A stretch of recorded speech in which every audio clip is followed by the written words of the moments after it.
Translator's notes. Preface. In the literature of all countries there will be found a certain number of works treating especially of love. Everywhere the subject is dealt with differently, and from various points of view.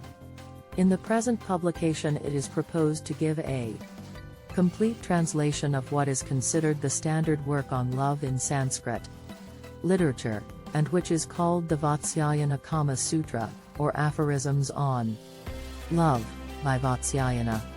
While the introduction will deal with the evidence concerning the date of the writing, and the commentaries written upon it, the chapters following the introduction will give a translation of the work itself.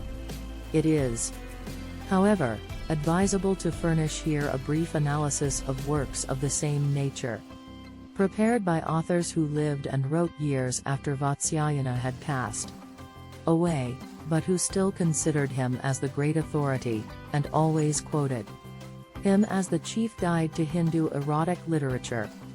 Besides the treatise of Vatsyayana, the following works on the same subject are procurable in India: the Ratai Rahasya, or Secrets of Love; the Panchasakya, or the Five Arrows; the Smara Pratapa, or the Light of Love; the Radamanjari, or the Garland of Love; the Rasmanjari, or the Sprout of Love; the Anunga Runga, or the Stage of Love, also called Kamalethiplava, or a boat in the ocean of love. The author of the Secrets of Love was a poet named Kukoka.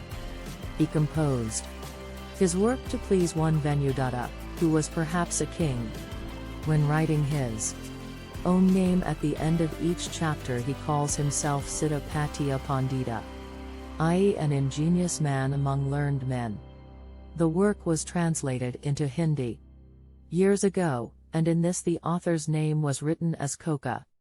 And as the same name crept into all the translations into other languages in India, the book became generally known, and the subject was popularly called Koka Shastra, or Doctrines of Koka, which is identical with the Kama Shastra, or Doctrines of Love, and the words Koka Shastra and Kama Shastra are used indiscriminately.